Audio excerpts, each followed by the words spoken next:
Ons ry die kilometers voor sonsopkoms met sporttasse en drome langs die pad. Ons stel hulle op na teleurstelling en leer hulle om weer op te staan. Ons bou stadig aan hulle selfvertroue met liefde deur die jare heen. En dan gee ons hulle vir 'n rukkie oor aan iemand wat meer vorm as net 'n span.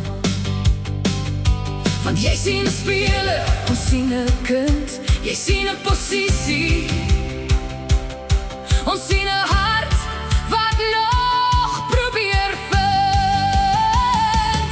Jy bou mense, nie net spanne nie, nie net tellings nie, nie net trofee wat stof vergaar. Jy bou mense, met elke woord wat jy sê, met elke kyk, met elke keer wat jy besluit wie speel. Want lank nadat die seisoen eindig en die medaljes al glans verloor, sal kinders onthou jy hulle laat voel het.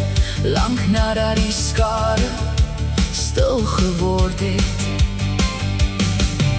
Jy weet nie wat gebeur by die huis nie, voor hulle op jou oefening verskyn. Jy weet nie wie teen al eie twyfel veg, of wie voel hulle is nie goed genoeg nie.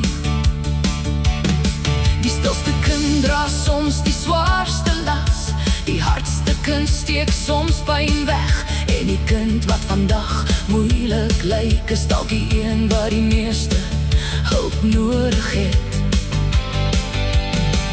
So luister voordat jy oordeel, luister voordat jy besluit. Want kinders praat nie altyd hard genoeg om al seer vir die wêreld uit te skree nie.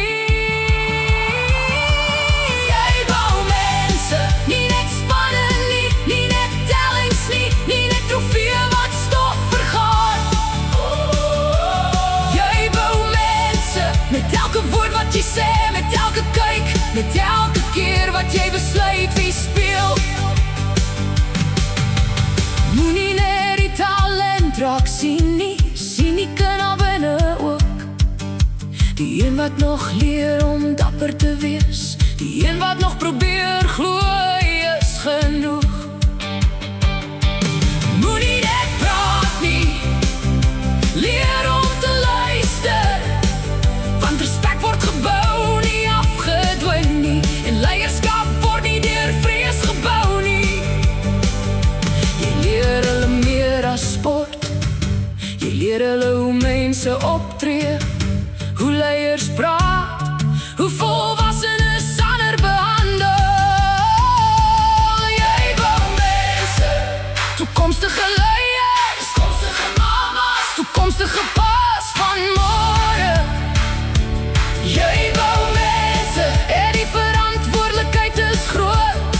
Want vertroue vat jare om te bou, en net 'n oomblik kom te verloor. So wanneer jy daar die vletjie dra, onthou wat jy werklik aanvaar. Nie net 'n span nie, nie net 'n wedstryd nie.